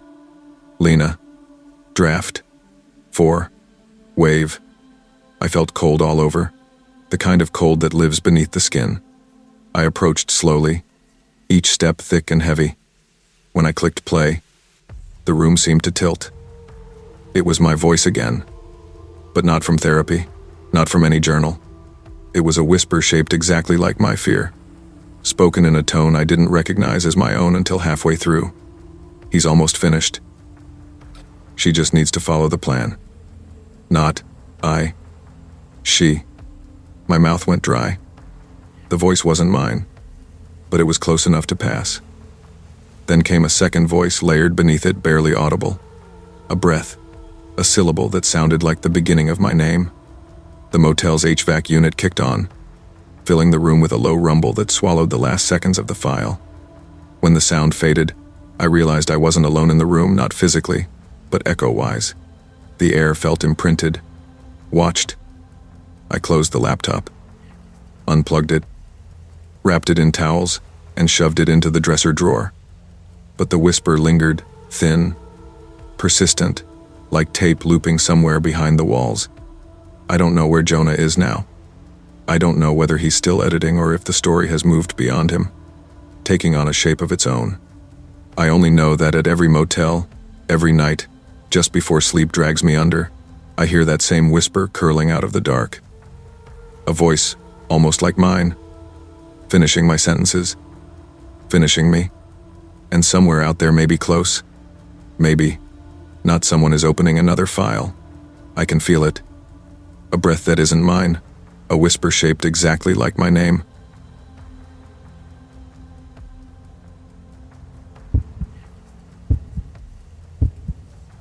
I used to believe marriage was a promise you could trust, something rooted in reality, something that stayed solid beneath your feet. But now I know a marriage can become a haunting, and a home can become a mouth that swallows you whole. My name is Marissa Cole. I'm 31 years old, and I swear I used to know my husband. We moved last spring into a spotless cream brick house at 89 Lantern Ridge Court in Denver, Colorado, chasing a bigger life and a better beginning. I remember the smell of fresh paint, the echo of our laughter bouncing off bare walls, the way Daniel kissed me in the kitchen with flour on his fingers and said, "This is our forever." I believed him. I believed every word. But that was before the photos changed, before the whispers, before I learned what he truly meant by forever. It began on a Wednesday afternoon late in September, sunlight pouring through our front windows like melted gold while I dusted the mantel. The house was quiet except for the hum of the fridge and the rhythmic whoosh of sprinklers outside. I was thinking about dinner, humming without realizing, when my eyes drifted to our framed wedding photo. And I froze. There, blurred in the back row behind the guests, stood a woman in a black dress, pale, expressionless, dark hair spilling down her shoulders. She looked older than me, or maybe just exhausted, and she wasn't smiling. She wasn't even looking at the camera. She was staring at Daniel. I leaned in so close my breath fogged the glass. I knew this picture. I had posted it, tagged family, shared it everywhere. I had stared at this image 1,000 times during newlywed bliss. There was no woman in black. Not then, not ever. She hadn't been there before. I would bet my life on it. When I showed Daniel that night expecting shock, concern, anything, he didn't even lean in. He barely glanced. "Don't obsess," he said, voice stiff, dismissive, final. "Let it go, Marissa." Then he walked away, but I couldn't let it go. I tried for a few days. I cooked dinner barefoot to music like we used to. I lit candles. I laughed on purpose just to fill the silence between us. But the air inside the house felt wrong, thick, weighted, humming with something unseen. And Daniel felt far away even when he sat beside me. He didn't touch me, didn't kiss me, didn't talk unless I asked a direct question. At night, I lay awake staring at the ceiling, feeling watched. Sometimes I swore I saw a shadow in the bedroom corner, a shape darker than the dark itself. Then I began waking up at 1:33 a.m. every single night. Not 1:32, not 1:34, 1:33. The exact minute I'd jolt awake, heart pounding, skin prickling, and I'd hear it. Daniel whispering. But not to me, to someone at the foot of our bed. A soft, urgent murmur like he was comforting a lover in the dark. And I'd hear another voice too, female, breathy, too low to make out but undeniably there. Two voices whispering in the dark while I lay inches away. When I sat up, the sound stopped instantly. Daniel would roll over, eyes shut, fake sleeping like a child avoiding consequences. I whispered his name, but he never answered. My mind split between two possibilities. I was either losing my grip on reality or something was happening that defied it. I checked his phone. Nothing. Email. Nothing. Social media. Clean. But his laptop? That was different. One night while he was in the shower, I opened it. No password change. No hidden folders. Nothing tucked behind elaborate encryption. Instead, sitting bold and shameless on the desktop, was a single folder titled Her. My stomach dropped as I clicked. Hundreds of photos. Of the same woman in black. Some were old and grainy, some bright and recent, some so close I could see pores, freckles, tear-shiny eyes. She was sleeping in some, eating in others, brushing her hair in a vanity mirror, crying on a bedroom floor, aging, youthful, ageless. The timestamps made no sense, decades apart, yet she looked nearly the same. A life documented obsessively through time by someone who refused to let go. And then I found the worst one. A photo of her in a wedding veil, and Daniel beside her. My breath stuttered, like my body forgot how to do it. I grabbed the screen, whispering, "No, no, no," like denial could erase pixels. When he came out of the bathroom, towel around his shoulders, steam rolling behind him, I confronted him. My voice shook. "Who is she, Daniel? Tell me." "Tell me right now." He didn't deny it, he didn't explain it, he just whispered almost reverently. "She was my first. She was my only. She found me again." I stared, numb, trembling, unable to process. His pupils widened, black swallowing the brown.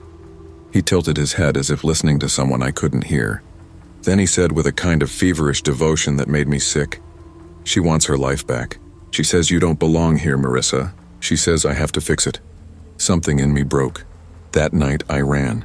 I don't remember the decision to move. I just remember the slamming front door, my bare feet freezing on concrete. Adrenaline burning my lungs as I tore down the street and didn't look back. I called the police from a neighbor's porch, but by the time they searched the house, Daniel was gone. No signs of struggle. No signs of forced entry. No signs of any woman. Just an empty house and a shaken wife with a story that sounded insane. They suggested trauma, stress, delusion. They spoke to me softly like I was fragile glass. I moved out, stayed with my sister, tried to sleep, tried to heal, therapy, grounding exercises, deep breathing, long walks. I told myself I was safe now, that whatever had happened in that house was done. I was wrong, because last week a package arrived. No return address. Inside was a single wedding photo. Daniel and the woman in black at the altar. Same church. Same date as mine. Same pose, same bouquet, same ring. My ceremony duplicated with a different bride. And on the back in Daniel's handwriting, "Till she is gone, I'm not yours." That night I didn't sleep. I couldn't.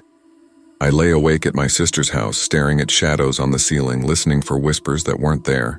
At 1:33 a.m., I found myself sitting up in bed, wide awake, heart pounding for no reason.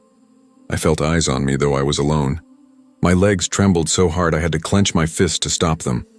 The next morning I told myself it was coincidence, trauma, a symptom, a ghost of memory, not a real ghost, except the next night. At 1:33 I awoke again, cold with dread, and the night after that, and the night after that. Then, 2 nights ago I heard it again, whispering. Not inside the room this time, but outside the bedroom window. 2 voices, familiar, patient, soft, as though I was being invited to join the conversation. I didn't open the curtains. I couldn't. I stared at the ceiling until dawn, every muscle locked, listening to them breathe through the glass. Last night the air in the room changed. The temperature dropped. The window pane creaked. And I swear I saw a silhouette through the curtain, broad at first, then thinning, then feminine, hair long and dark, head tilted, watching. I am writing this now with shaking hands as night settles again, heavy and thick. My sister is sleeping down the hall. I don't want to wake her. I don't want her involved. But I can feel them out there waiting for 1:33, waiting for me to choose, waiting for me to open the curtains. I think Daniel meant it. I think she wants me gone. I don't know if this ends with me proving my sanity or losing it entirely. I don't know if this woman is a ghost or a memory or something worse. But I know the whispering will start soon. I know the minute. I know the sound. I know the rhythm of their breaths. And I know that whatever Daniel invited back into our lives has no intention of leaving. The clock reads 1:32 now, 1 minute left. My heart is pounding so hard I can barely breathe. The air feels electric, humming, alive. The window glass trembles like something is leaning against it from the other side, waiting for permission. I want to scream. I want to run. I want to go back in time and never dust that photo. Never look too closely. Never marry a man whose past would one day stand in my living room and demand my life. I can hear them, soft, familiar, patient. They're whispering my name. They're telling me to look. They're telling me to open the curtains. The clock turns to 1:33 a.m. and I stand.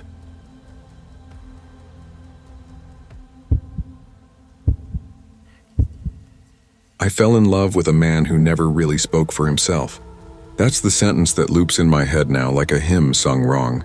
My name is Camille Foster. I'm 28, and I thought I knew my husband's voice better than my own heartbeat. I thought the vows we whispered in that cramped Baton Rouge courthouse meant something unbreakable. I thought love sounded like 2 people breathing in rhythm. I didn't know a voice could be borrowed, or shared, or stolen. After our courthouse wedding, rushed, impulsive, romantic in a way that felt rebellious, we moved south to a quiet gray house on 603 Lake Verity Road. Cypress trees ringed the back of the property like watchmen, their roots drowning in the murky black water behind our yard. The air always smelled like damp wood and secrets. Ethan called it privacy. He called it peace. I believed him. God help me, I believed every word he spoke. The first week I noticed how often he talked in his sleep.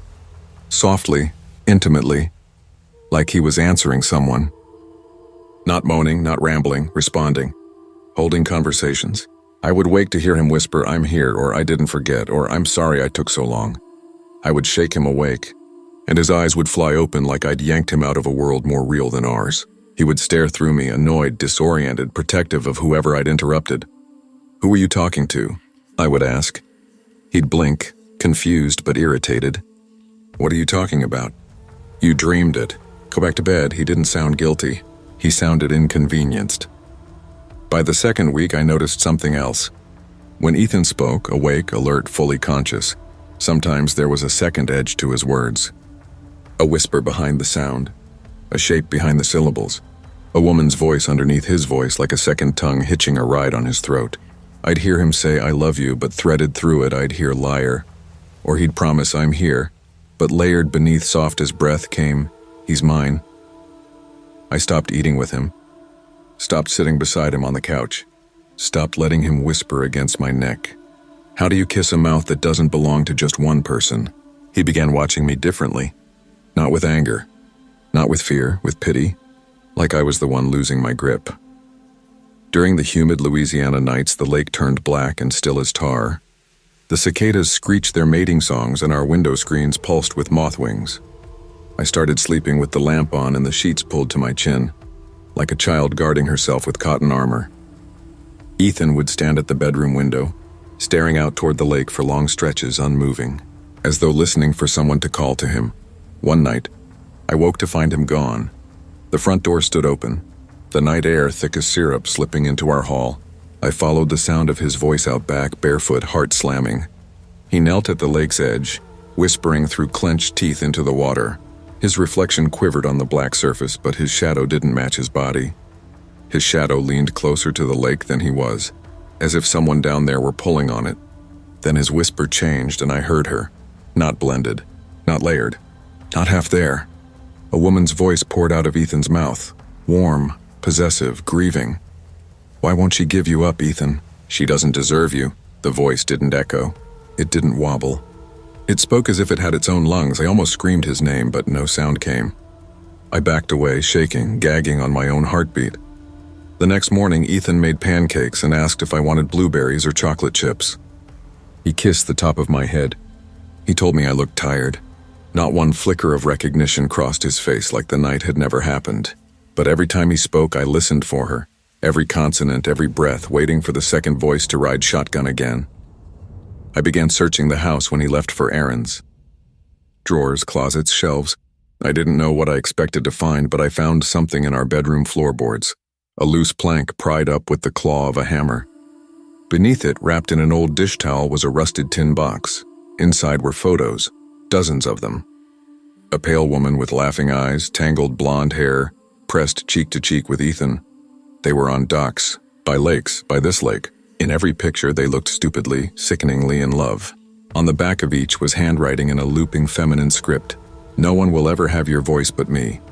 If I die, you follow. I'll speak through you if I must. I am not gone." The last photo was dated 3 months before I ever met him. Rain slammed the roof as I confronted him that evening. I held the box like it was a severed head. "Who is she?" I demanded. "Who was she to you?" Ethan stared at the photos, then at me. No denial, no shock. Just a slow, exhausted sigh. Then he whispered in her voice, "She wants me back." Then he lunged. I don't remember all of it. I remember the lamp crashing. I remember glass. I remember screaming. I remember his hands on me. Not strangling, not beating, pulling like he was trying to drag me down somewhere with him. I grabbed the first object my hand found and swung. His head snapped back and he crumpled. I don't know if I hurt him badly or if he played dead. I didn't stay to find out. I ran barefoot into the street, bleeding, sobbing, half mad, pounding on the neighbor's door until they called the police. Ethan was gone by the time officers arrived. The house felt gutted, like something had been torn out of it. They found no photos, no tin box, nothing. I left Louisiana the next day. New state, new phone, new job, new name. I avoided mirrors for a while. It's strange what lingers, voices especially. I kept expecting to hear her when I spoke. I kept expecting my own mouth to betray me. For a few months, life pretended to be normal. I didn't sleep well, but I slept alone. I didn't love well, but at least I wasn't loved by a haunted man. I thought maybe she was tied to that lake, that house, that life. I was wrong. Last week, at 3:12 a.m., my phone rang. Ethan's number. I answered before common sense could stop me. I didn't hear him. I heard her. "You stole him. I'll steal your voice next." I hung up, shaking so violently I thought my bones might crack. Now every night I wake up afraid to speak, even to myself, even to the dark, because I swear if I open my mouth, she will answer from inside it. Tonight is worse. The air feels charged, like before a lightning strike. It's 3:11 now. I can hear a faint ringing, not from the phone, but from somewhere deep in my jaw, like a tuning fork pressed into bone. Other. Phone doesn't ring this time. I hear, breathing, not mine, inside my mouth. Something is trying to form words with my tongue. I am typing because I am terrified that if I speak, it won't be my voice anymore, and I don't know which is worse, losing Ethan to her, or realizing I was never fighting for his voice. She was always coming for mine.